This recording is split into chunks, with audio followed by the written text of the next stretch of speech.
സ്വർഗീയ രാജനീശോ നിൻ മുൻപിൽ വന്നീതാ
ശക്തിയൊക്കെയോടും നിന്നെ സ്നേഹിച്ചിടുന്നേ നിന്നെ നിലച്ചു വാഴും എന്നിലെഴുന്നള്ളണേ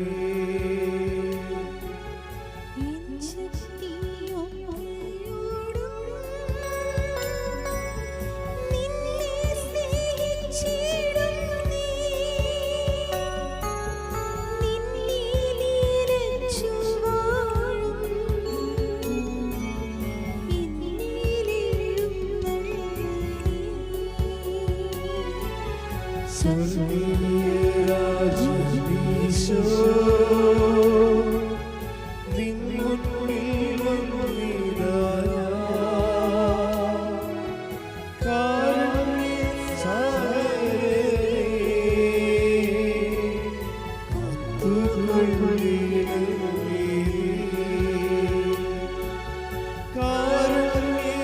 കാരുണ്യസാഗരനേ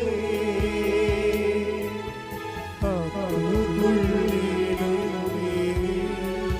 സ്തുതിച്ച് പ്രാർത്ഥിക്കാം. Hallelujah hallelujah hallelujah. യേശുവേ ആരാധന ആരാധന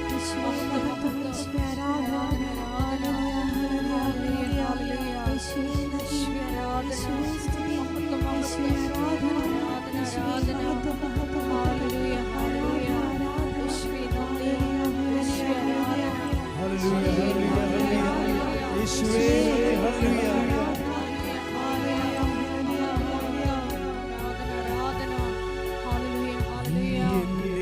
കൂടാരത്തിൽ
അമ്മേ പരിശുദ്ധ അമ്മേ, അമ്മേ പരിശുദ്ധ അമ്മേ, ദൈവമാതാവേ, ദൈവമാതാവേ, 2004 ഡിസംബർ 7-ാം തീയതി ഉച്ച കഴിഞ്ഞ് 2:30 കൃപാസനത്തിൽ സംഭവിച്ച അമ്മയുടെ പ്രത്യക്ഷപ്പെടലിനെ കുറിച്ച് തിരുസഭയ്ക്ക് സമർപ്പിച്ചിരിക്കുന്ന പഠനരേഖകളുടെ വസ്തുനിഷ്ഠവും ദൈവശാസ്ത്ര വിധിപ്രകാരമുള്ളതുമായ അന്വേഷണ പഠനങ്ങൾ നടത്തി ആ പ്രത്യക്ഷപ്പെടലിലൂടെ പ്രകടമായ ദൈവമാതാവിന്റെ പ്രത്യേക കരുതലും സംരക്ഷണവും വെളിപ്പെടുത്തുന്ന പീഡിതരുടെ ആശ്വാസം പ്രവാചകന്മാരുടെ രാജ്ഞിയും വാഗ്ദാനത്തിന്റെ പേടകവും പ്രപഞ്ചപ്രകൃതിയുടെ മാതാവുമായ പരിശുദ്ധ അമ്മയുടെ ഭക്തി തിരുസഭയിൽ കൂടുതൽ പ്രചരിച്ച്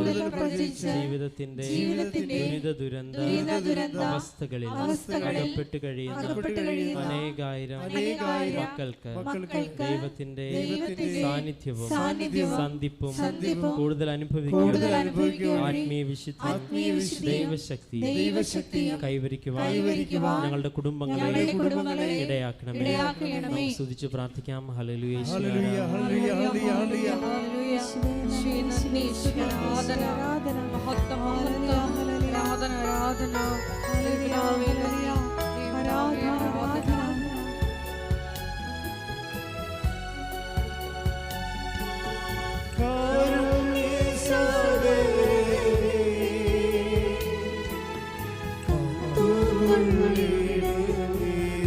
നമുക്ക് ഒരുമിച്ച് പാടാം.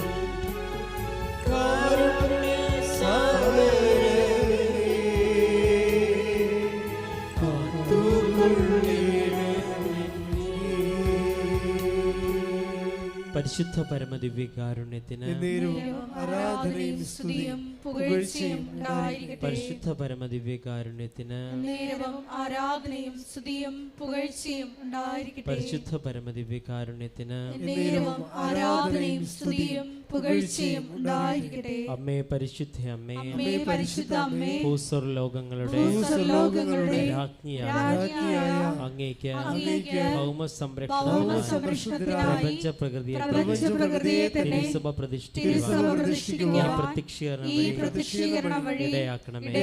പരിശുദ്ധ അമ്മേ, ജപമാല മാതാവേ, സകല കൃപാസന പ്രാർത്ഥനകളോട് ചേർന്ന് ഞങ്ങളിപ്പോൾ പ്രാർത്ഥിക്കുന്ന ഈ സമൂഹത്തിന്റെ പ്രത്യേക നിയോഗങ്ങളും നമുക്ക് മൗനമായി നമ്മുടെ നിയോഗങ്ങൾ ഈ സമയം സമർപ്പിച്ച് പ്രാർത്ഥിക്കാം.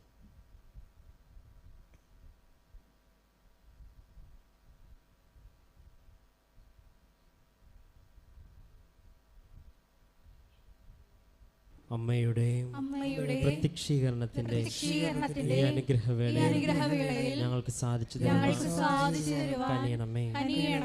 ആമേൻ. നമുക്ക് സ്തുതിച്ച് പ്രാർത്ഥിക്കാം. ഹല്ലേലൂയ, യേശുവേ ആരാധന.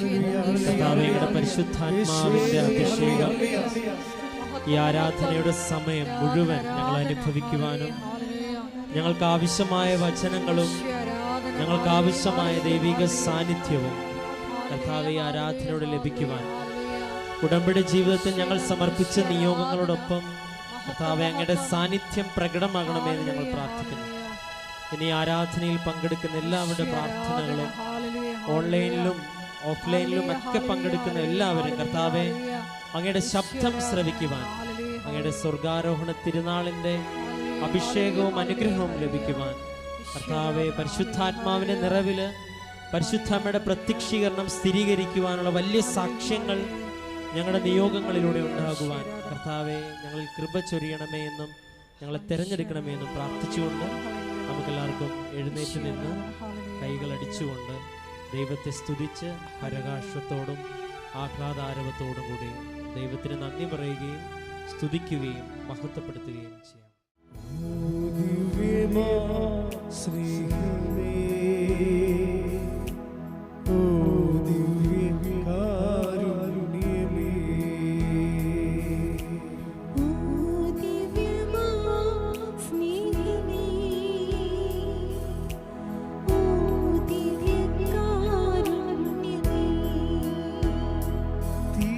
തിരുവത്താഴ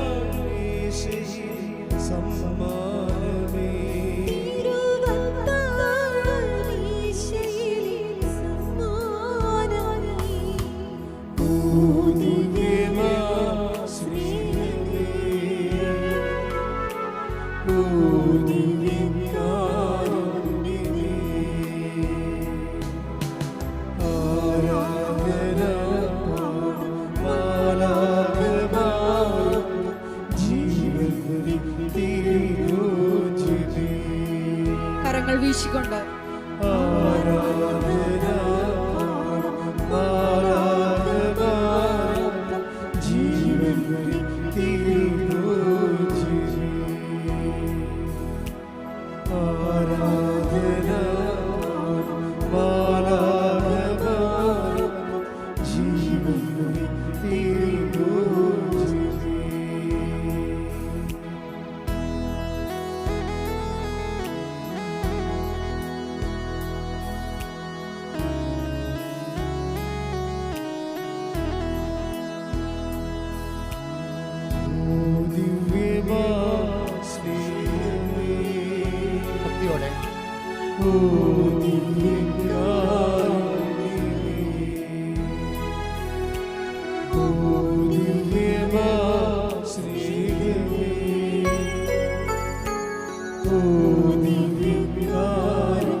സ്നേഹത്തോടെ ഹൃദയത്തിന്റെ ഗാഥകൾ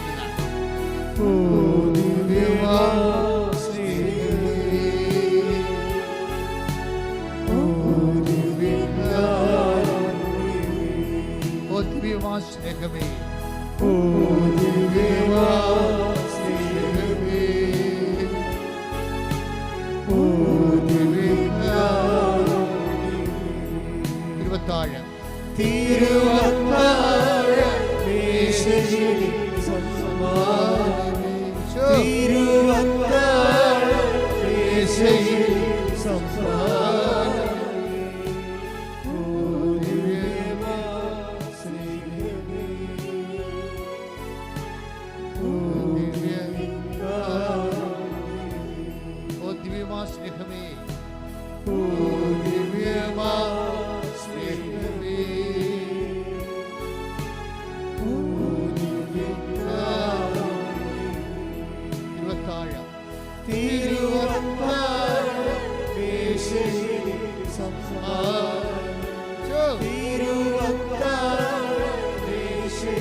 പക്ഷാപരത്തെ ശ്രദ്ധിക്കട്ടെ, പക്ഷാപരത്തോടെ ശ്രദ്ധിക്കട്ടെ. ഹല്ലേലൂയ.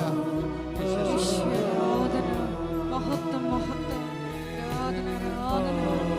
ഹല്ലേലൂയ. ദൈവപിതാവേ നന്ദി, ദൈവപിതാവേ ആരാധന, ദൈവപിതാവേ മഹത്വം.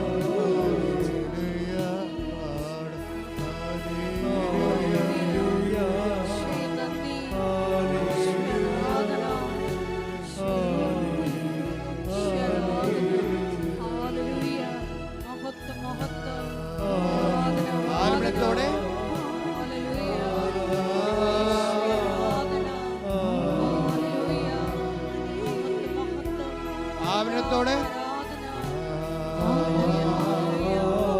ശ്രീ ആരാധന, ഹല്ലേലൂയ. അവരൊക്കെ ആത്മാവ് വെളിപ്പെടുത്തുന്ന പോലെ പ്രാർത്ഥിക്കട്ടെ. ഹല്ലേലൂയ. അവരവർക്ക് ആത്മാവ് വെളിപ്പെടുത്തുന്ന പോലെ പ്രാർത്ഥിക്കട്ടെ. ആരാധന ആരാധന. ദൈവപിതാവേ നന്ദി, ദൈവപിതാവേ മഹത്വം, ദൈവപിതാവേ ആരാധന. ഹല്ലേലൂയ. ശ്രീ ആരാധന.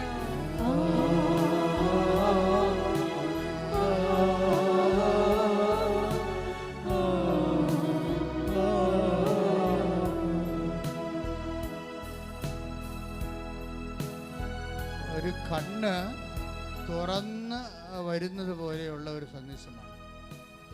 നമുക്ക് കണ്ണിന് കാഴ്ച കിട്ടുന്നതിനേക്കാൾ ഉപരി ദൈവം നിന്റെ വിഷയത്തിൻ്റെ മേലെ നിന്റെ മുഖത്ത് നോക്കി ഇനി നടക്കേണ്ട വഴി നിനക്ക് കാണിച്ചു തരാൻ പോകുന്ന വലിയ ധ്യാന മുഹൂർത്തങ്ങളിലേക്ക് കർത്താവ് നമ്മളെ കൂട്ടിക്കൊണ്ടു പോവുകയാണ്. കൈ അടിച്ചുകൊണ്ട് ശ്രദ്ധിക്കട്ടെ. ഹല്ലേലൂയ. ഹല്ലേലൂയ. ശ്രീ നന്ദി, ശ്രീ ആരാധന.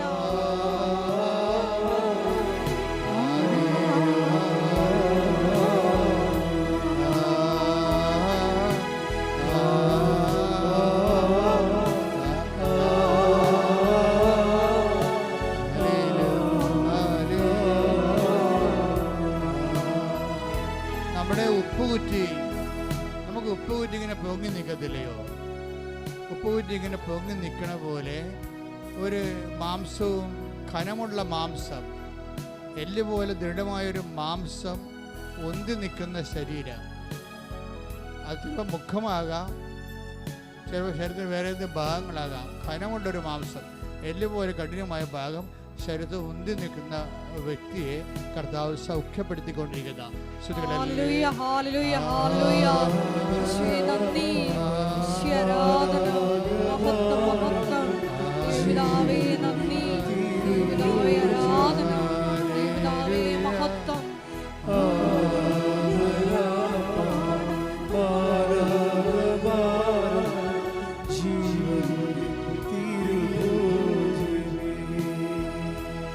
വെറുതെ തമാശന് ഹസ്തരേഖകൾ കാണിച്ച് ആരെങ്കിലും കണ്ടാൽ മതി. ഇങ്ങനെ കൈയൊക്കെ നോക്കുന്ന ആരെങ്കിലും കണ്ടാൽ ഉടനെ കൈ കാണിച്ച് കൊടുക്കും. 5 രൂപയും 10 രൂപയും 50 രൂപയൊക്കെ ഇട്ട് കൈ കാണിച്ച് കൊടുക്കും. അപ്പോൾ അവരുടെ നിന്റെ ഭാവി അവരുടെ കയ്യിലുണ്ട് എന്ന് നീ ചിന്തിച്ചാൽ നീ അവനെ ദൈവമായിട്ട് കാണുകയാണ്. അപ്പോൾ നിന്റെ കർത്താവ് ദൈവം ഞാനാകുന്നു എന്നുള്ള ഒന്നാമത്തെ കൽപ്പനകൾക്ക് എതിരാണ് ഇതുപോലെയുള്ള എല്ലാ ഭാവി പ്രവചനങ്ങളും അതുപോലെ തന്നെ വാരഫലങ്ങളും. അങ്ങനെയുള്ള എല്ലാ ആൾക്കാരും ആ വിഷയത്തോട് എന്നേക്കുമായിട്ട് ദൈവത്തെ സ്വീകരിക്കാൻ വേണ്ടി വിട്ടുപേക്ഷിക്കാൻ പറയുന്നു. സ്തുതിക്കട്ടെ. ഹല്ലേലൂയ. ആഴമായ അനുതാപങ്ങൾ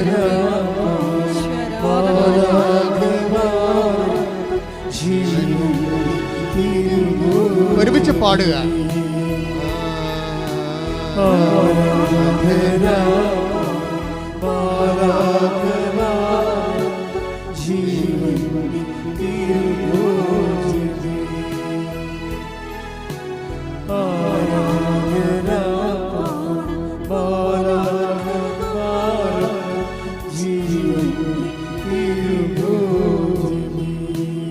കടലിൻ്റെ അടിത്തട്ടിലൂടെ സഞ്ചരിക്കുന്ന മത്സ്യങ്ങളുടെ മേൽ അത് ചത്ത് മലക്കുന്ന പോലെ ഒരു മെസ്സേജ് ഉണ്ട്. അതായത് അടിത്തട്ട് പോലും കേടാകുന്ന രീതിയിൽ, അടിത്തട്ടിന് പോലും ബലക്ഷയം സംഭവിക്കുന്ന രീതിയിൽ കടലിലെ ആന്തരികമായ ചലനങ്ങളുണ്ടാകുന്നു. അത് ഒരുപക്ഷെ ബാഹ്യമായ വെള്ളത്തിൻ്റെ ആദേശത്തിനൊക്കെ കാരണമാകാം. ഇപ്പം കടലിനെ സമർപ്പിച്ചുകൊണ്ട്, കടലിനടുത്തിട്ടിനെ സമർപ്പിച്ചുകൊണ്ട് സ്തുതിക്കട്ടെ. ഹല്ലേലൂയ.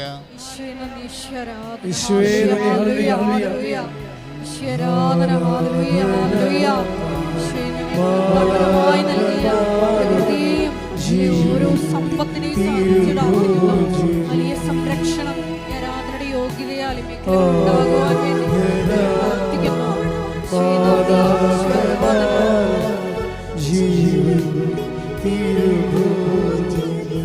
പ്രാർത്ഥനയിലെ മൂക്കില് പ്രത്യേകിച്ച് വലത് ദ്വാരത്തിന് ശ്വാസം എടുക്കാൻ വലിക്കാൻ പറ്റുന്ന അവസ്ഥ അല്ല. ശ്വാസം എടുക്കാൻ നോക്കുമ്പോൾ വാ തുറന്നു പോകുന്ന അവസ്ഥ. ഇപ്പം മൂക്കുമായി ബന്ധപ്പെട്ടുള്ള, ശ്വാസവുമായി ബന്ധപ്പെട്ടുള്ള ശ്വാസ തടസ്സമുള്ളവരെയും, ശ്വാസം എടുക്കാൻ പറ്റാത്തവരെയും, ശ്വാസം പുറത്തേക്ക് വിടാൻ പറ്റാത്തവരെയും, അതിൻ്റെ പേര് വായ തുറന്നു വരുന്നവരെയും കർത്താവ് സ്പർശിച്ചു കൊണ്ടിരിക്കുന്ന ശ്രുതികടെ. ഹല്ലേലൂയ.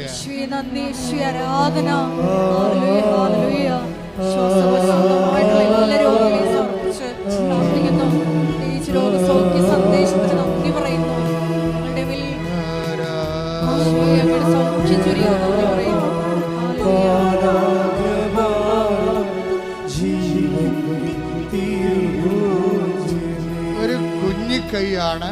ആ കുഞ്ഞിക്കൈയുടെ വലതുവശത്ത് ഞാഡീ പ്രദേശങ്ങളിലെ വെള്ളക്കെട്ടുകളുണ്ട്.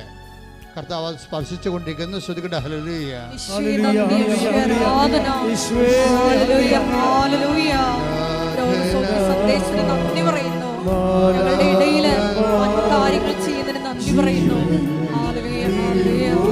ഓ ദിവ്യമാ സ്നേഹമേ,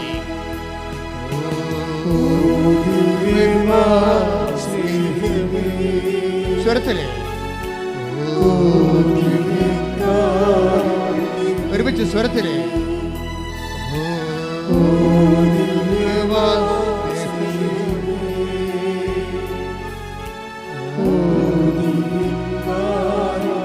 തിരുവത്താഴ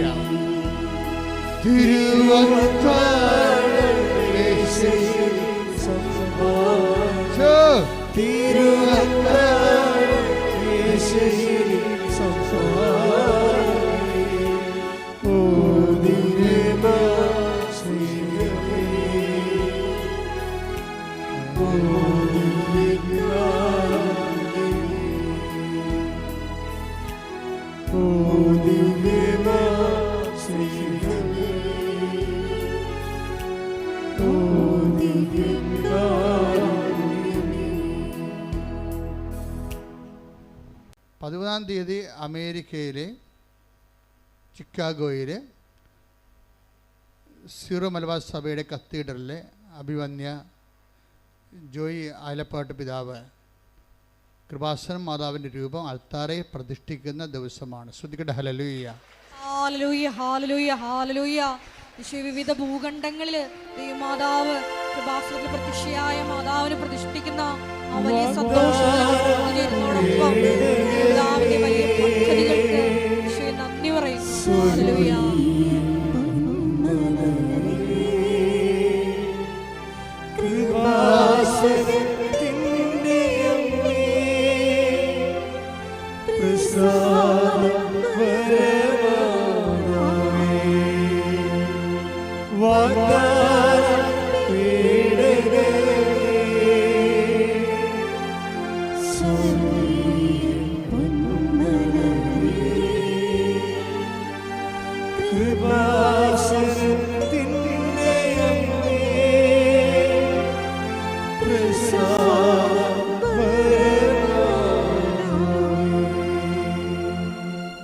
വസനം മാതാവിനെ കുറിച്ചുള്ള ദൈവികമായ കാഴ്ചപ്പാടുകൾ ഒരു പ്രാദേശികമായ ഒരു വിഷയമായിട്ട് എനിക്ക് തോന്നിയിട്ടില്ല. കാര്യം വെച്ച് കഴിഞ്ഞാൽ അതിൻ്റെ പ്രധാനപ്പെട്ട കാര്യം ഈ നെഞ്ചിലെ മാതാവിൻ്റെ നെഞ്ചിൽ അന്ന് കാണിച്ച സമയഘടികാരമാണ്. ഭൂമിയിലെ സമയം ഒരു ജീവിത വിഷയമായി നിൽക്കുന്ന എല്ലാ വിഷയങ്ങളുടെ മേലും അമ്മയുടെ മാധ്യസ്ഥത്തിൽ ദൈവിക തീരുമാനം ഉണ്ടാകുമെന്നുള്ള സൂചനയാണ്. ശ്രുതിക്കട്ടെ. ഹല്ലേലൂയ. ഹല്ലേലൂയ. ഹല്ലേലൂയ. ഹല്ലേലൂയ. പദ്ധതികൾ എത്രയും വേഗം നടപ്പിൽ വരുവാൻ വലിയ കൃപയ്ക്ക് വേണ്ടി ഹല്ലേലൂയ ഹല്ലേലൂയ ആവേ ആവേ മരിയ ആവേ ആവേ ആവേ മരിയ ആവേ ആവേ ആവേ മരിയ ആവേ ആവേ ആവേ മരിയ. പരിശുദ്ധ പരമദിവ്യകാരുണ്യത്തിന് എന്നേരവും ആരാധനയും സ്തുതിയും പുകഴ്ചയും ഉണ്ടായിരിക്കട്ടെ. നിങ്ങൾ കുറച്ചുകൂടി കവനൻ്റ് കോൺഫിഡൻസ് ഉണ്ടാകുന്ന എൻ്റെ അപേക്ഷ. കവനൻ്റ് എടുക്കുന്നവർ ആരാണ് കവനൻ്റ് ഹാർവസ്റ്റിംഗ് നടത്തുന്നത്? കവനൻ്റിൽ കോൺഫിഡൻസ് ഉള്ളവരാണ്. ചെറുക്ക് കോൺഫിഡൻസ് എന്ന് വെച്ചാൽ ആത്മവിശ്വാസം.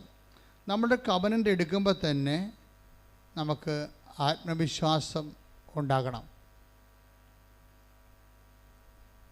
പലരുടെയും ഒരു വിഷയം എന്ന് പറയുന്നത്, എനിക്ക് മനസ്സിലായിരിക്കുന്നത്, ചിലർക്ക് അത്ര കണ്ട ആത്മവിശ്വാസം ഇല്ല. അതുകൊണ്ടാണ് അവരുടെ കവനൻ്റെ ഉടമ്പടി പമ്മി നിൽക്കുന്നതിൻ്റെ കാരണം. ചിലർക്ക് വെടിക്കെട്ട് ആത്മവിശ്വാസമാണ്. ചിലർ പറയും അമ്മയുടെ മുമ്പിലൊന്ന് ചെന്ന് നിന്നാൽ മതിയെന്ന് പറയും. അവരുടെ അനുഭവം അവരുടെ വിശ്വാസത്തിന് ആനുപാതികമായിരിക്കും. ചിലർ പറയും പോയി നോക്കാം, എടുത്ത് നോക്കാം, എങ്ങനെ ഇരിക്കുന്നു വരട്ടെ. നമ്മുടെ ഈ പ്രശ്നമെന്നൊക്കെ പറയുന്നത് എന്തൊരു ഗുരുതരമായ പ്രശ്നമാണ്. ഇതൊക്കെ ആരെക്കൊണ്ട് സാധിക്കും? ദൈവത്തിൽ പോലും അവർക്ക് ദൈവത്തിനെ കൊണ്ട് ഇത് പറ്റുമെന്നാണ് അവർക്ക്. ഈ പണ്ടത്തെ അവരുടെ വിശ്വാസപ്രകാരം ചെറിയ ചെറിയ കാര്യങ്ങളാണ് ദൈവം ചെയ്യണത്, വലിയ കാര്യങ്ങൾ സൂപ്പർ സ്പെഷ്യാലിറ്റി ആശുപത്രിയിൽ ചെയ്യണം. എന്താണ് പ്രശ്നം? ആൾക്കാരുടെ ഒരു അപ്രോച്ചിൻ്റെ പ്രോബ്ലം ഉണ്ട് ഇതിൻ്റെ അകത്ത്. നിങ്ങൾക്ക് ദൈവത്തെക്കുറിച്ചുള്ള concept, your concept about faith and faith content, ഇതെല്ലാം ലിറ്റിൽ ഗോഡാണ്. ചെറിയ ദൈവങ്ങൾ വല്ല പനി മാറ്റുക, ജലദോഷം മാറ്റുക, ഇങ്ങനെയൊക്കെയുള്ള. അപ്പോൾ അതുകൊണ്ട് നിങ്ങളോട് എൻ്റെ 7 കോടി കടവാണ്, ദൈവത്തിന് പോലും ഇത് ചെയ്യാൻ പറ്റുമോ? ചില ആൾക്കാർ ചെയ്യുക, ദൈവത്തിന് പോലും നടക്കില്ലെന്ന് പറയും. എന്ന് വെച്ചാൽ അവരുടെ ദൈവം അത് ഒരു പ്രശ്നം ബ്ലാസ്ഫെമിയാണ്. അങ്ങനെ ദൈവത്തിന് പോലും പറ്റുമെന്ന് ചിന്തിക്കണ പോലും ബ്ലാസ്ഫെമിയാണ്. എന്ന് വെച്ചാൽ എന്താ പറയേണ്ടത്, ദൈവശാപം കിട്ടുന്ന ഒരു സംഭവമാണ്. അപ്പോൾ നമുക്ക് ചെയ്യാൻ പറ്റണ വെച്ചാൽ, അല്ല, ആദ്യമേ ഓർക്കേണ്ട ഇതാണ്. ഇപ്പോഴത്തെ നാം പാടിയ പാട്ട് എന്താണ്? ഹബക്കൂക്ക് 5:6 1:5 എന്താണ്? പറഞ്ഞാൽ ആരും വിശ്വസിക്കാത്ത ഒരു പ്രവൃത്തി. എന്നുവെച്ചാൽ നിൻ്റെ ചിന്തയ്ക്ക്, ബുദ്ധിക്ക്, ആലോചനയ്ക്ക്, അറിവിന്, അനുഭവത്തിനപ്പുറത്ത് ഉള്ള പ്രവൃത്തികളാണ് ദൈവം ചെയ്യാൻ പോകുന്നത്. അപ്പോൾ അതൊരു വിശ്വാസം. ഇപ്പോൾ ഇന്നലെ ഒരു മണിപ്പൂരിൽ നിന്ന് ഒരു ദമ്പതികൾ വന്ന്, അപ്പോൾ അവരത്ര അകലെന്ന് വന്ന കാരണം ഞാൻ അവരെ അപ്പം തന്നെ കണ്ടവരാ. അല്ലെങ്കിൽ പിന്നെ അവർ ഉടമ്പടി എടുത്തിട്ട് ഇവിടെ വന്ന് നിന്നപ്പോൾ ഞാൻ വിളിച്ചവരെ. കാര്യം അവർ ഇവിടെ ഫ്ലൈറ്റിൽ ഇവിടെ വന്ന് ഉടമ്പടി എടുത്തിട്ട് അടുത്ത ഫ്ലൈറ്റ് തിരിച്ചു പോവുകയാണ്. അപ്പോൾ അവർ അത്രയും ദൂരെ നിന്നൊക്കെ വരുമ്പോൾ കാണേണ്ടത് ഒരു ധാർമ്മികമായ ഒരു വിഷയമാണ്. അപ്പോൾ ഞാനവരെ വിളിച്ചു, ഞാൻ ചോദിച്ചു വിഷയം എന്താണെന്ന് തിരക്കി. അപ്പോൾ അവർക്ക് 7 കോടി രൂപയുടെ കടമാണ്, അതാണ് വിഷയം. അപ്പോൾ ആരോ അച്ഛന്മാർ അവിടുത്തെ സലീഷ് അച്ഛൻ ഗൈഡ് ചെയ്തതാണ് കൃപാസനത്തിലോട്ട്. അപ്പോൾ അച്ഛന്മാരായാലും ശരി, അവർക്ക് ഇപ്പോഴേ ഏറെക്കുറെ കാര്യങ്ങൾ മനസ്സിലായിട്ടുണ്ട്. ഒരു മനുഷ്യന് ഒരു വലിയ ആപത്ത് വന്നാൽ അഭയം പ്രാപിക്കാനുള്ള ഒരു സ്ഥലമാണ് അമ്മയുടെ നെഞ്ചകം. അപ്പം അതുകൊണ്ട് അച്ഛനെ അവരെ പറഞ്ഞു വിട്ട്. പക്ഷെ ഞാൻ അതുപോലെ തന്നെ അവരെ സ്വീകരിച്ച് അവരുടെ പേപ്പറൊക്കെ നോക്കി. പേപ്പറെല്ലാം ഓക്കെയാണ്, അവരുടെ ഉടമ്പടിയും അതെല്ലാം കറക്റ്റാണ്. ഞാനൊരു കാര്യങ്ങൾ ചോദിച്ചു. അപ്പോൾ ഇങ്ങനെയാണ് അവർക്ക് ഇനി ഇപ്പോൾ മണിപ്പൂരിലെ വിഷയങ്ങളൊക്കെ കഴിഞ്ഞപ്പോൾ ഇതിന് കടവും കൂടി വന്നപ്പോൾ സർവൈവിങ്ങിന് പാടാണ്. അപ്പം ഞാനിത് കൊണ്ടുവന്ന് ഈശോയുടെ അടുത്ത് കൊടുത്തു, ഇവരുടെ ചീട്ട് അമ്മയുടെ അടുത്ത് കൊടുത്തിട്ട് മധ്യസ്ഥം വായിച്ചിട്ട് കൊണ്ട് ഈശോ, അതാണല്ലോ നമ്മുടെ പ്രൊസീജിയർ. ആദ്യം അമ്മയുടെ അടുത്ത് വെച്ച് അത് മധ്യസ്ഥം വായിച്ചിട്ട് കൊണ്ട് ഈശോയുടെ കാൽപാദങ്ങൾ വെക്കുമ്പോൾ ഉടനെ ഒരു വലിയ താക്കോല്. അപ്പം ഞാൻ പറഞ്ഞു ഇറ്റ്സ് ഓക്കെ. താക്കോൽ എന്ന് പറയുമ്പോൾ നിങ്ങൾക്ക് അറിയാം, കവനൻറ്റുമായിട്ട് ബന്ധപ്പെട്ടതാണ് താക്കോല്. അതൊരു ദർശനമാണ്. അപ്പം എൻ്റെ അർത്ഥം ആ വിഷയം ദൈവം തുറക്കാൻ പോകണം. നമുക്ക് തുറക്കാൻ പറ്റാത്ത വിഷയമാണത്. ദൈവം അത് തുറക്കാൻ പോകണം. Hallelujah hallelujah hallelujah. അതെന്താ ഈ താക്കോൽ എനിക്ക് പെട്ടെന്ന് ക്യാച്ച് ചെയ്തതിൻ്റെ കാരണം, തലേ ദിവസം ഇന്നലെ വേറെ ഒരു സഹോദരി, അവരുടെ പേര് സാന്ദ്ര സന്തോഷ്, കോട്ടയം. സാന്ദ്ര സന്തോഷിൻ്റെ ജീവിതം ഇതുപോലെ അടഞ്ഞു പോയ ജീവിതമാണ്. സാന്ദ്ര സന്തോഷിന് ഇതുപോലെ ഈ പ്രശ്നം ഉണ്ടായിരുന്നു. സാന്ദ്ര സന്തോഷ് പറഞ്ഞ്, ഞാൻ കല്യാണം കഴിച്ചിട്ട് ഞങ്ങൾ ആദ്യം വന്നത് ഇവിടെയാണെന്ന് പറഞ്ഞു. ഞങ്ങൾ കല്യാണം കഴിച്ചിട്ട് ആദ്യം വന്നത് ഇവിടെയാണ്. ഇവിടെ വരാൻ വേണ്ടി വന്നതല്ല, വേളാങ്കണ്ണിലൂടെ പോണ വഴിക്ക് എൻ്റെ ബാഗെ കൂടി പോയപ്പോൾ മാതാവിൻ്റെ മുമ്പിൽ ഇറങ്ങിയതാണ്. ഇറങ്ങിക്കഴിഞ്ഞപ്പോൾ ഈ സാന്ദ്രയുടെ മനസ്സിൽ വന്നിട്ടുള്ള കുറച്ച് മനോവിചാരങ്ങളുണ്ട്. ഈ വിശ്വാസവും വിചാരവും തമ്മിൽ ഭയങ്കര കണ്ടൻ്റാണ്. നിങ്ങൾ പലപ്പോഴും പണിമേടിക്കണം. നിങ്ങൾ വാ പൊളിച്ചില്ലെങ്കിൽ നിങ്ങൾ പണിമേടിക്കാൻ സാധ്യതയുണ്ട്. ചില ആൾക്കാർ വാ പൊളിച്ചാലല്ല കണ്ണക്കുറിട്ട് അടി മേടിക്കത്തുള്ളൂ. ചില വാ പൊളിച്ചില്ലെങ്കിൽ അടി പാർസൽ മേടിക്കും. വിചാരിച്ചാൽ മതി. നമ്മുടെ എന്താണ് വിചാരവും വിശ്വാസവും തമ്മിൽ ആദ്യം വിശ്വാസം വിചാര രൂപത്തിലാണ് രൂപപ്പെട്ട് വരുന്നത്. നിങ്ങൾ എന്ത് വിചാരിക്കുന്നു അതാണ് നിങ്ങളുടെ വിശ്വാസം. അപ്പോൾ ഈ വിചാരം എന്താണെന്നുള്ളത് നിങ്ങൾ കൃത്യമായിട്ട് നോക്കിയേക്കണം.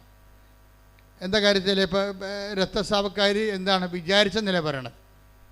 അവൻ്റെ വസ്ത്രത്തിൻ്റെ വിളിമ്പിലെങ്കിലും സ്പർശിക്കാൻ ഇടയായാൽ താൻ സൗഖ്യപ്പെടുമെന്ന് അവൾ ഉള്ളിൽ കരുതിയിരുന്നു. അപ്പോൾ ആ വിശ്വാസം ആദ്യം തന്നെ എവിടുന്നാണ്? കരുതലിലാണ് വന്നത്. അപ്പം നിസ്സാരമല്ല. നിങ്ങൾക്ക് കൃപാസനം മാതാവിനെക്കുറിച്ച് വല്ല പൊട്ട കരുതലുമാണെങ്കിൽ അടി പാർസൽ മേടിച്ചിട്ടേ പോകത്തുള്ളൂ. കാര്യം അതോടുകൂടി തന്നെ നിങ്ങൾ കരുതൽ തീരുമാനം. പിന്നെ നിങ്ങൾ എന്ത് അഭ്യാസം കാണിച്ചിട്ടും കാര്യമില്ല. അപ്പോൾ അത് കരുതൽ മർക്കോസ് 5:28. അവന്റെ വസ്ത്രത്തിൽ ഒന്ന് തൊട്ടാൽ മാത്രം മതി എന്ന് പറഞ്ഞേ. അവന്റെ വസ്ത്രത്തിൽ ഒന്ന് തൊട്ടാൽ മാത്രം മതി, ഞാൻ സുഖം പ്രാപിക്കുമെന്ന് അവൾ വിചാരിച്ചിരുന്നു. അപ്പൊ വസ്ത്രത്തിൽ തൊട്ടാൽ സുഖം പ്രാപിക്കുമെന്ന് വിശ്വസിച്ച ഈശോ പറഞ്ഞ എന്താണ്? സ്ത്രീയെ, നിന്റെ വിശ്വാസം വലുതാണെന്നാണ് പറഞ്ഞത്. പക്ഷേ ആ വിശ്വാസം അവളിലുണ്ടായത് എങ്ങനെയാണ്? വാക്കിലൂടെ അല്ല പറഞ്ഞത്, പിന്നെ എന്താ? വിചാരത്തിലൂടെയാണ്. അപ്പോൾ ഈ സാന്ദ്ര സന്തോഷിൻ്റെ വിചാരം എന്താണെന്നറിയാവോ? അവളിവിടെ ഭർത്താവുമായിട്ട് ഇവിടെ വന്ന് ലാൻഡ് ചെയ്യുമ്പോൾ ഇതുപോലെ ഭയങ്കര തിരക്കാണ്. അപ്പോൾ അവളെ വെള്ളിയിൽ വിചാരിക്കുകയും എന്നാത്തിനായിത്തെ വരച്ച് കെട്ടി ആൾക്കാരെല്ലാം കൂടി ഇവിടെ വന്ന വല്ല കാര്യം ഉണ്ടാകും. അതാണ് അവളുടെ വിചാരം. അവളുടെ വിചാരം അതാണ്. ഇത്രയും തിരക്കാണിക്കേണ്ട വല്ല കാര്യമുണ്ട്. എന്നുവെച്ചാൽ അവർക്ക് അതിനെക്കുറിച്ച് അത്രയും നോളജുള്ളു. എന്ത് കഥ അറിഞ്ഞിട്ടാണ് ഈ ആൾക്കാർ ഈ ഡിസൈനിലേക്ക് കയറണം എന്നാണ് തല ചിന്തിക്കുന്നത്. അങ്ങനെയാണ് അങ്ങനെ ചിന്തിച്ചിട്ട് അവർ വേളാങ്കണ്ണിലേക്ക് പോയി. പക്ഷെ എപ്പോഴും നമുക്ക് അങ്ങനെ വല്ല ചിന്ത ഉണ്ടെങ്കിൽ ഭാവി കാലങ്ങളിൽ ഒരു പണി തീർച്ചയായിട്ടും നിങ്ങൾക്ക് പ്രതീക്ഷിക്കാൻ പറ്റും. എന്താ കാര്യം? നിങ്ങൾ വിശുദ്ധമായൊരു സ്ഥലത്ത് വന്നിട്ട് ദൈവിക പദ്ധതി മനസ്സിലാക്കാൻ വേണ്ടി മാത്രം കഴിവില്ലാത്ത ഒരു ഉരുപ്പടിയായിപ്പോയി. നിങ്ങൾക്ക് നിങ്ങളുടെ മുമ്പിലുള്ളത് 10,000-കണക്കിന് സാക്ഷ്യങ്ങളാണ്.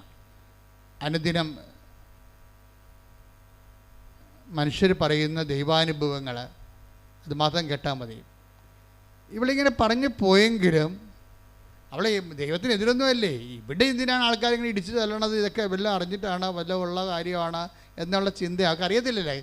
അവർക്ക് ഈ വിഷയത്തെക്കുറിച്ചൊന്നും അറിയത്തില്ല. First time he's coming. അപ്പോൾ അതുകൊണ്ട് തന്നെ ഒരു പ്രശ്നം, കുറച്ച് കഴിഞ്ഞപ്പോൾ ജീവിതത്തിൽ കല്ല് കടിക്കാൻ തുടങ്ങി.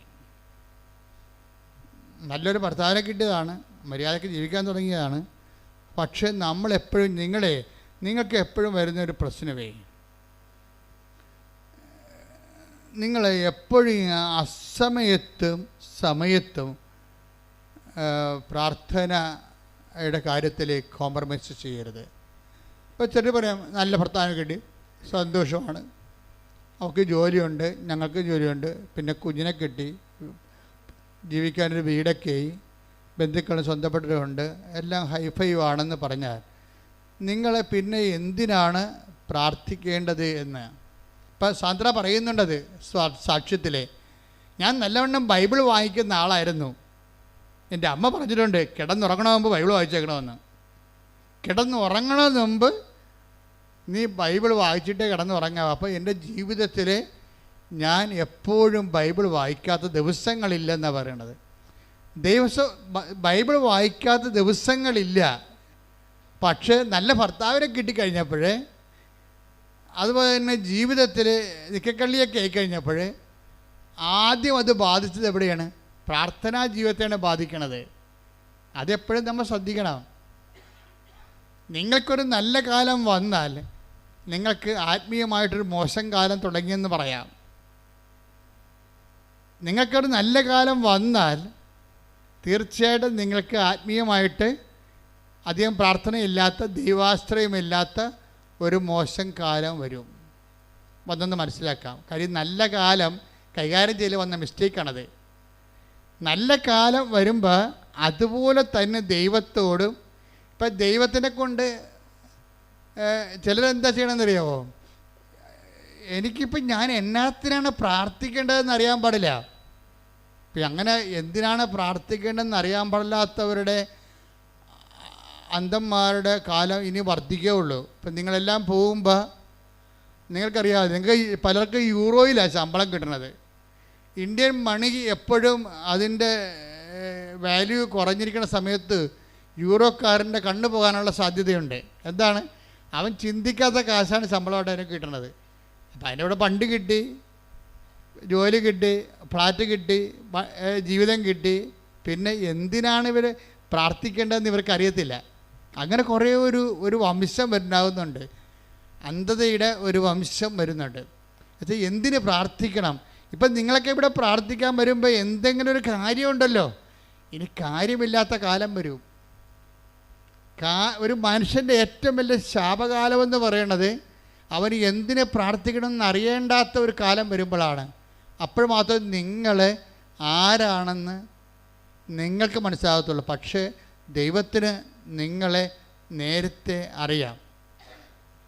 എന്താ പ്രശ്നം എന്ന് വെച്ച് കഴിഞ്ഞാൽ, നിങ്ങൾക്കൊരു നല്ല കാലം വന്ന് ദൈവത്തെ ആശ്രയിക്കേണ്ടാത്ത കാലം വന്നാൽ പ്രാർത്ഥന ഡിമിനിഷ് ചെയ്യും, മങ്ങിപ്പോകുമെന്ന് ദൈവത്തിന് അറിയാം.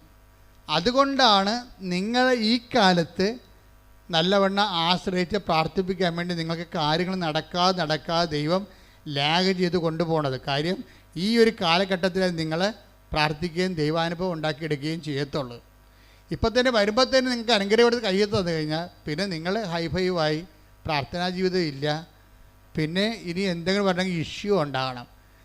അപ്പോൾ ഇഷ്യൂ ബേസ്ഡാണ് നമ്മുടെ ആധ്യാത്മികത. അത് നിങ്ങളൊന്ന് ചിന്തിച്ച് നോക്കണം. ഒരു വിഷയബന്ധിയാണോ?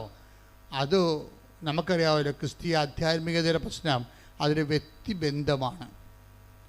ആ ക്രിസ്തീയ എന്തുകൊണ്ടാണ് ഞാൻ ഇന്നലെ നമ്മുടെ ഇൻ്റർനാഷണലോട് പറയുമായിരുന്നു, why there are so many fervent martyrs, holy martyrs and saints in the Catholic Church. എന്തുകൊണ്ടാണ് ഈ കത്തോലിക്ക സഭയിൽ ഇത്ര കണ്ട് ധർമ്മരക്തസാക്ഷികളും വിശുദ്ധ രക്തസാക്ഷികളും ഉള്ളത്? Because God is A person. ദൈവം ഒരു വ്യക്തി ആയതുകൊണ്ടാണ്. അല്ലെങ്കിൽ ബുദ്ധിസമൊക്കെ പറയുന്ന പോലെയും അല്ലെങ്കിൽ വേദിക് റിലിജനൊക്കെ പറയുന്ന പോലെ ഒരു തുരിയ സ്റ്റേജ് നമുക്ക് അനുഭവിക്കാൻ പറ്റത്തുള്ളൂ. ഒരു പ്രാതിഭാസികമായ അനുഭവവും ആശയവാദങ്ങളുണ്ട്. അതുപോലെ തന്നെ പ്രപഞ്ചത്തെ കാണുന്ന വേറെ കാഴ്ചപ്പാടുകളുണ്ട്. അതിലുള്ള യോഗിസ്റ്റിക് മെത്തേഡുകളുണ്ട്. അപ്പോൾ ആ മെത്തേഡെല്ലാം പ്രാപിച്ചു കഴിയുമ്പോൾ ഇപ്പോൾ ആ ഒരു ദൈവത്തെ വ്യക്തിയായിട്ട് നമുക്ക് അനുഭവിക്കാത്തോടത്തോളം കാലം നമുക്കുണ്ടാകുന്ന അനുഭവം ഒരു മെറ്റാഫിസിക്കലായിട്ടുള്ള അനുഭവങ്ങളാണ്. അതിൽ ഒരു വ്യക്തിയെ ഇൻവെസ്റ്റ് ചെയ്യാൻ പറ്റുമോ? ഒരാളിനെ ഒരു മെറ്റാഫിസിക്കൽ യാഥാർത്ഥ്യത്തിലേക്ക് ഒരു വ്യക്തിക്ക് അവൻ്റെ ലൈഫ് ഇൻവെസ്റ്റ് ചെയ്യാൻ പറ്റുമോ? അപ്പോൾ അങ്ങനെ വരുമ്പോൾ എന്താ പ്രശ്നം? ഇവിടെ പക്ഷേ അങ്ങനെയല്ല. God is A person. ഇത് ക്രിസ്തു ഒരു വ്യക്തിയാണ്.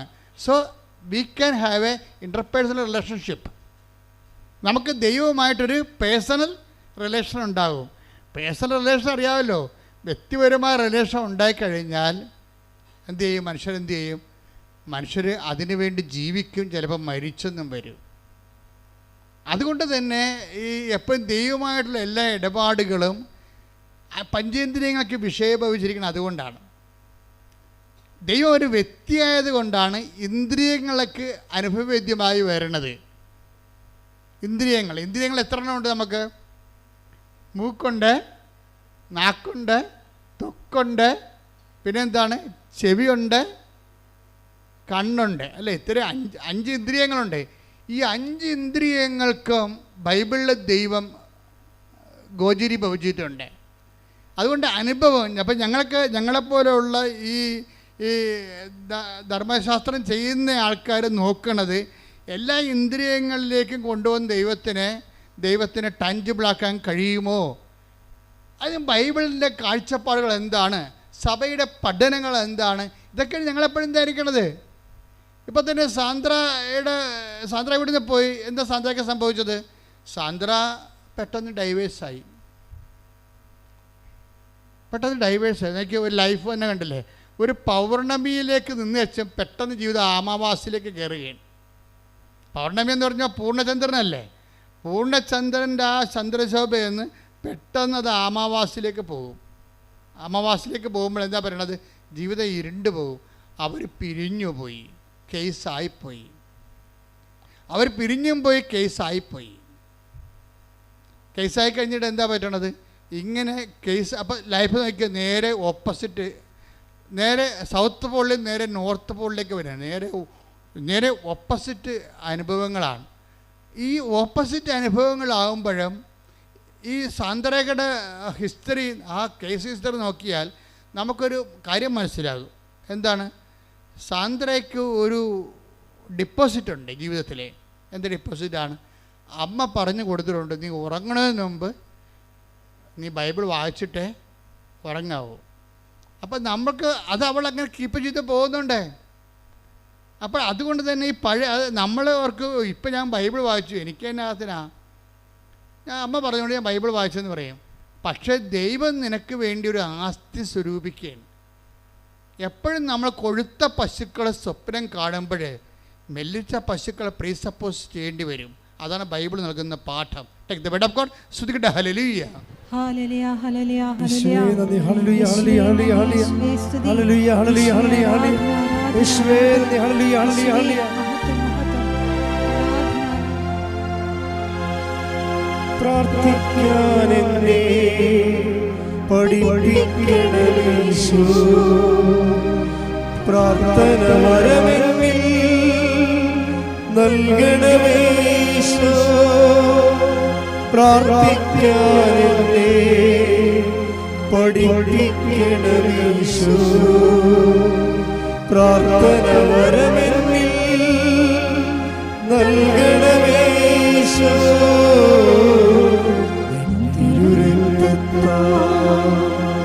കഴുകണമേ യേശു. തിരുഹിതമെന്നിൽ നിറവേറ്റണമേ യേശു.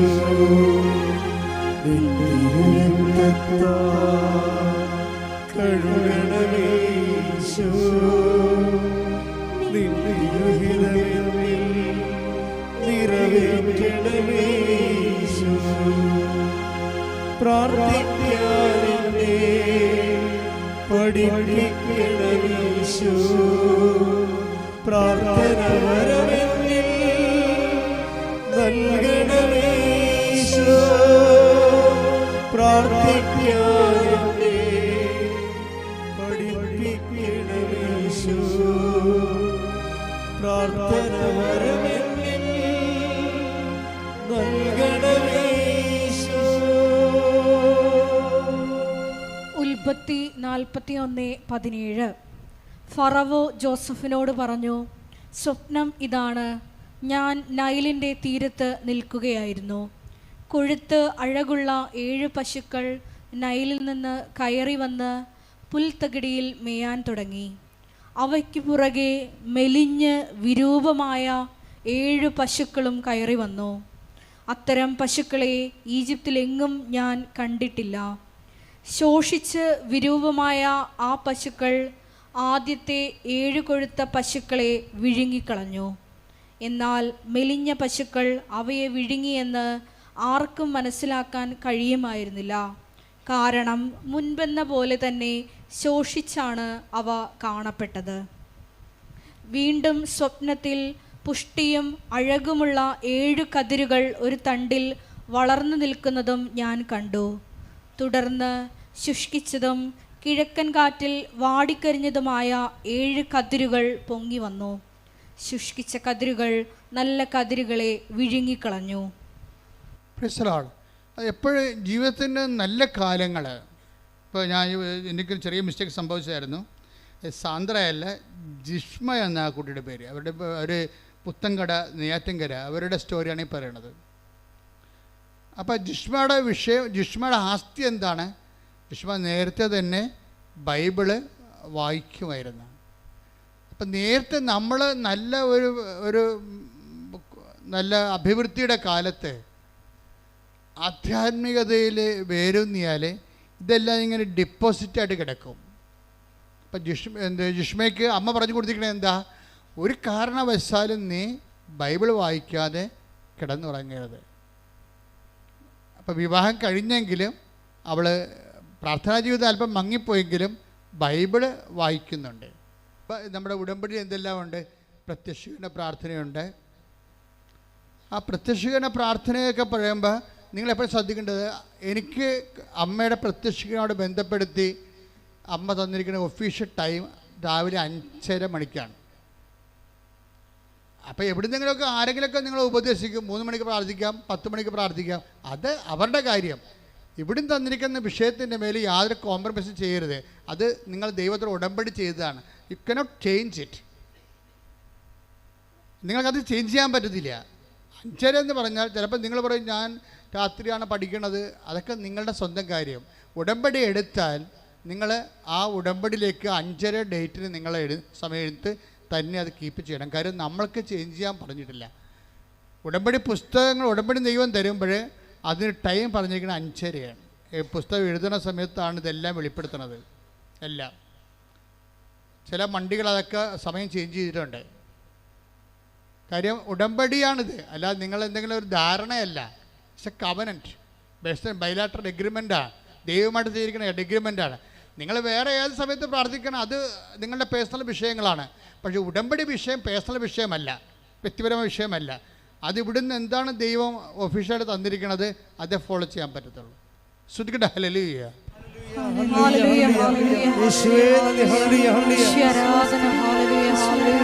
മഹത്വം മഹത്വം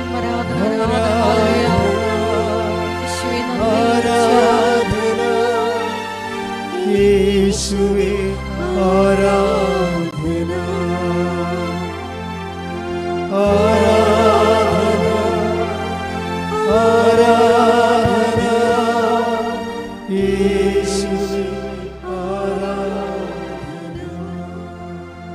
അച്ഛൻ പറഞ്ഞ പോലെ ജിഷ്മയുടെ ലൈഫ് പെട്ടെന്ന് ഇങ്ങനെ അമാവാസ്യയായി മാറി. മൊത്തം ഇരുട്ട്, ഭർത്താവ് പിരിഞ്ഞു പോയി,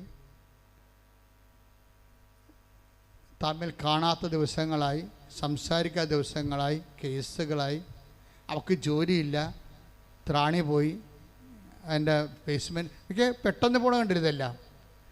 നമ്മൾ ഈ പറയുന്ന കാര്യങ്ങൾ ഈ പെട്ടെന്ന് നമ്മളെ ഭർത്താവ് പിരിഞ്ഞു പോകാം, ഭാര്യ പിരിഞ്ഞു പോകാം, സമ്പത്ത് നിങ്ങളെ പിരിഞ്ഞു പോകാം, നിങ്ങളുടെ പേര് നിങ്ങളെ പിരിഞ്ഞു പോകാം. അപ്പോഴെല്ലാം പിരിയാതെ നിൽക്കുന്ന ഒരാളുണ്ട്. അപ്പോഴും പിരിയാതെ നിൽക്കാൻ വേണ്ടിയാണ് നമ്മൾ ദൈവമായിട്ട് ഉടമ്പടിയാകണത്. നമ്മുടെ ജീവിതം ഉടമ്പടിയിലേക്ക് കൊണ്ടുവരാൻ കാര്യം, നമ്മുടെ കയ്യിലുള്ള ഭാര്യയായാലും ഭർത്താവായാലും അപ്പനായാലും മക്കളായാലും എല്ലാം പിരിഞ്ഞ് പോകും. പിന്നെ പിരിയാതിരിക്കുമെന്ന് ഒരാൾ മാത്രമേ പറഞ്ഞിട്ടുള്ളൂ, അത് ഉടമ്പടിയുടെ ബേസിൽ മാത്രമാണ്. ഞാൻ നിന്നെ ഒരു കാലത്തും വിട്ട് പിരിയത്തില്ലെന്ന് ദൈവം പറഞ്ഞിരിക്കണത്. ഭർത്താവ് പിരിഞ്ഞാലും ഭാര്യ പിരിഞ്ഞാലും മക്കൾ പിരിഞ്ഞാലും ആരോഗ്യം പിരിഞ്ഞാലും സമ്പത്ത് പിരിഞ്ഞാലും ഞാൻ നിന്നെ ഒരു കാലത്തും വിട്ടുപിരിയത്തില്ലെന്ന് ദൈവം പറഞ്ഞിരിക്കണത് ഉടമ്പടി ബേസ്മെൻറ്റിലാണ്. അപ്പോൾ അഭിവൃദ്ധിയുടെ ഒരു കാലമാകുമ്പോഴും നമ്മൾ ദൈവത്തെ മറന്നില്ല എങ്കിൽ അത് ആസ്തി ഭദ്രതയ്ക്ക് കാരണമാകും. എങ്കിലും നിങ്ങൾ മെല്ലിച്ച പശുക്കളുടെ കാലം വരുമ്പോൾ, സങ്കടത്തിൻ്റെ കാലം വരുമ്പോൾ, ക്ലേശത്തിൻ്റെ കാലം വരുമ്പോൾ, ജിഷ്മയ്ക്ക് വന്ന പോലെ നല്ലൊരു കാലത്ത് നമ്മൾ മോശം കാലത്തേക്ക് പ്രവേശിച്ച് ഡൈവേഴ്സായി പോകുന്ന ഒരു ടൈം വരുമ്പോൾ, അപ്പോഴും ദൈവത്തിൻ്റെ ഭർത്താവ് ഡൈവേഴ്സായി പോയാലും ദൈവം ഡൈവേഴ്സായി പോകത്തില്ല. അതുകൊണ്ടാണ് ആമോസിൻ്റെ 18:12 എടുത്ത് ശ്രുതിക്കട്ടെ ഹല്ലേലൂയ ഹല്ലേലൂയ ഹല്ലേലൂയ യേശുവേ നന്ദി hallelujah hallelujah hallelujah hallelujah hallelujah എല്ലാവരും ശ്രുതിക്കട്ടെ ഹല്ലേലൂയ ഹല്ലേലൂയ. ആമോസ് 8:12 അന്ന് അവർ കടൽ മുതൽ കടൽ വരെയും വടക്ക് മുതൽ കിഴക്ക് വരെയും അലഞ്ഞു നടക്കും. കർത്താവിൻ്റെ വചനം തേടി അവർ ഉഴലുമെങ്കിലും കണ്ടെത്തുകയില്ല. ഇങ്ങനെ ഒരു ആത്മീയ സിറ്റുവേഷൻ ഉണ്ട്. ഇത് നമ്മൾ ഇന്നല്ലെങ്കിൽ നാളെ സൂക്ഷിച്ചില്ലെങ്കിൽ ഫേസ് ചെയ്യേണ്ടി വരും. എന്താണ്? ആമോസ് 8:12. ഒന്നിനു വായിച്ചേ. അന്ന് അവർ അവർ കടൽ മുതൽ കടൽ വരെയും വടക്ക് മുതൽ കിഴക്ക് വരെയും അലഞ്ഞു നടക്കും. കർത്താവിന്റെ വചനം തേടി അവർ ഉഴലുമെങ്കിലും കണ്ടെത്തുകയില്ല. എന്തുകൊണ്ടാണ് ഇങ്ങനെ ഒരു സിറ്റുവേഷൻ വരണത്? നല്ല കാലത്തെ കർത്താവിനെ സ്മരിക്കാത്തത് കൊണ്ടാണ്. ഇപ്പം ജിഷ്മയുടെ വിഷയം എന്താണ്? ജിഷ്മ നല്ല കാലത്ത് പ്രാർത്ഥിക്കാതെയും ബൈബിൾ വായിക്കാതെയും കിടന്ന് ഉറങ്ങിയിട്ടില്ല. ആസ്തി കിടപ്പുണ്ടത്. അത് കാരണം ഇപ്പോൾ ഡൈവേഴ്സായി, ക്ലേശക്കാലം വന്നിരിക്കുകയാണ്. പക്ഷെ ഭർത്താവ് ഡൈവേഴ്സായി പോയി, കർത്താവ് ഡൈവേഴ്സ് ആയിട്ടില്ല. കൈയടിച്ച് ശ്രുതികടല്ലേ. ഞങ്ങളുടെ ക്ലേശകാലത്ത് ഞങ്ങളുടെ കൂടെ നിന്ന് ഞങ്ങളെ സന്ധിക്കുന്ന അവിടുത്തെ സ്നേഹത്തിന് നന്ദി പറയുന്നു.